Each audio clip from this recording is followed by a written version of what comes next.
जरा सोचिए, क्या हो अगर आपका फोन आपको आपका भविष्य बता सके, पर सिर्फ 10 मिनट पहले का। आज हम एक ऐसी ही कहानी में गोता लगाने वाले हैं, एक ऐसे रहस्यमय ऐप की कहानी जो भविष्य बताने का दावा करता है, एक बार में सिर्फ 10 मिनट। बस यही एक लाइन थी उस ऐप का सिंपल सा लेकिन दिल दहला देने वाला वादा। एक ऐसी लाइन जो दिमाग में बैठ जाती है, जो एक साथ खींचती भी है और अंदर से डराती भी है। तो हमारी कहानी की शुरुआत यहीं से होती है। तो कहानी है कलकत्ता की और हमारी मेन कैरेक्टर है यामिका।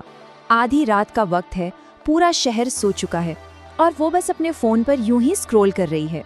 तभी स्क्रीन पर एक अजीब सा ऐड आता है, एक ऐसा ऐड जो उसके पूरी जिंदगी को हमेशा के लिए बदलने वाला था। पता है सबसे अजीब बात क्या थी? इसका इंस्टॉलेशन। बस एक टैप और ऐप इंस्टॉल हो गया। ना कोई परमिशन, ना कोई लोडिंग बार, स्क्रीन पर बस एक काला सा आइकन आ गया। और जब यामिका ने उसे खोला तो सामने कुछ भी नहीं था सिवाय काउंटडाउन टाइमर के, जो 10 मिनट से उल्टा चल रहा था। और टाइमर के ठीक नीचे पहली भविष्यवाणी पॉपअप हुई। अनन्या उसकी बेस्ट फ्रेंड थी, पर इतनी रात को तो वो कभी मैसेज नहीं करती थी। यामिका को ये देखकर हंसी आ गई। उसे लगा ये कोई फालतू का मजाक है। और फिर ठीक 1 मिनट बाद जैसे ही टाइमर पर 9 मिनट हुए, फोन वाइब्रेट हुआ। स्क्रीन पर नाम था अनन्या। यामिका के चेहरे से वो हंसी एकदम गायब हो गई। अरे ये तो बस एक इत्तेफाक है, उसने खुद को समझाया। लेकिन दिल के अंदर एक अजीब सी बेचैनी शुरू हो चुकी थी। इसके बाद जो हुआ, उसने इत्तेफाक शब्द को ही जैसे खत्म कर दिया। यामिका ने ऐप को टेस्ट करना शुरू किया और धीरे धीरे उसका डर एक अजीब से कंट्रोल और पावर के एहसास में बदलने लगा। उसे महसूस होने लगा जैसे आने वाला कल अब उसकी मुट्ठी में है। ऐप की भविष्यवाणियां बहुत छोटी छोटी थीं, लेकिन एकदम सटीक। ऐप ने कहा कि फोन गिरेगा और एक झटके से फोन सच में हाथ से फिसल गया। ऐप ने कहा तुम खिड़की खोलोगी, और अचानक कमरे में इतनी घुटन हुई कि उसे खिड़की खोलनी ही पड़ी। कॉलेज में प्रोफेसर के सवाल से लेकर कैफेटेरिया में मिलने वाले 500 रुपए के नोट तक सब कुछ सच हो रहा था। यामिका को अब लग रहा था कि उसके हाथ कोई सुपर पावर लग गई है। लेकिन फिर ऐप का अंदाज बदलने लगा। अब वो सिर्फ भविष्य नहीं बता रहा था, अब वो हुक्म दे रहा था, अगली कॉल का जवाब मत देना।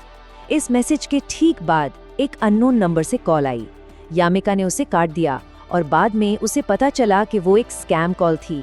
एक पल को तो उसे लगा कि ऐप उसे बचा रहा है, लेकिन वो कितना गलत सोच रही थी। और उसी रात कहानी ने एक ऐसा भयानक मोड़ लिया जिसकी उसने कभी कल्पना भी नहीं की थी। रात के 1:40 पर ऐप में अचानक कुछ गड़बड़ हुई।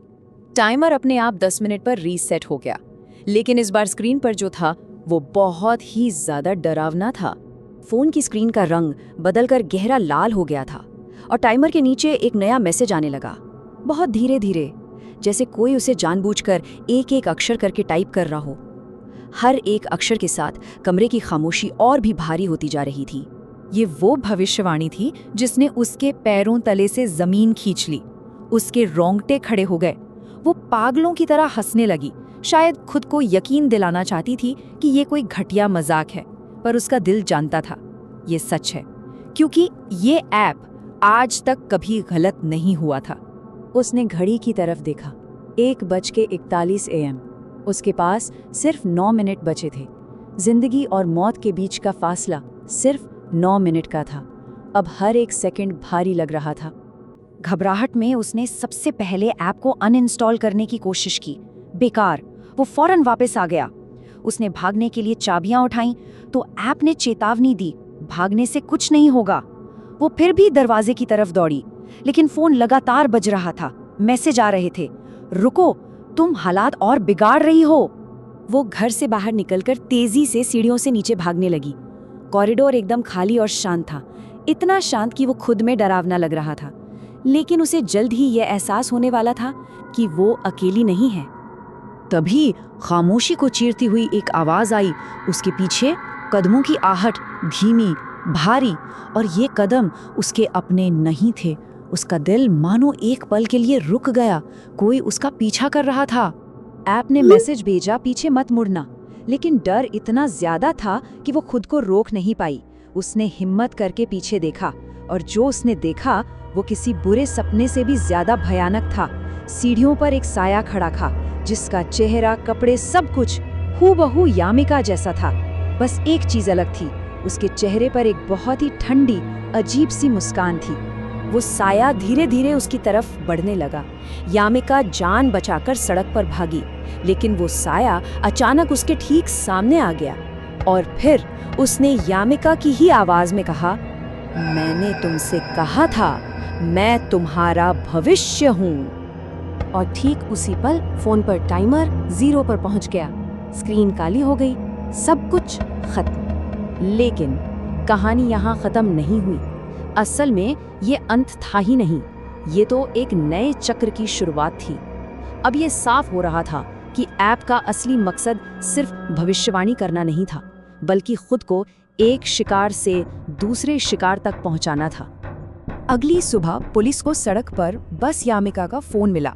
यामिका का कोई अता पता नहीं था, कोई सुराग नहीं, कोई गवाह नहीं। और जब एक ऑफिसर ने फोन को खोलने की कोशिश की तो वो अपने आप ऑन हो गया।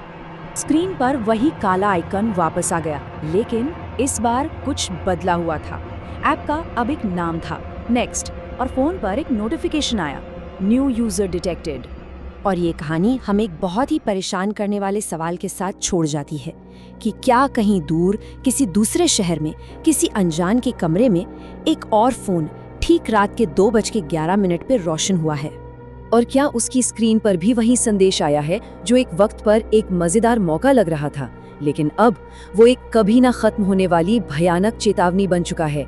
उम्मीद है आपको ये कहानी पसंद आई होगी और ऐसी ही कहानियों के लिए ज़ेनोरा को सब्सक्राइब करें, लाइक करें। अभी के लिए बाय बाय, फिर मिलेंगे।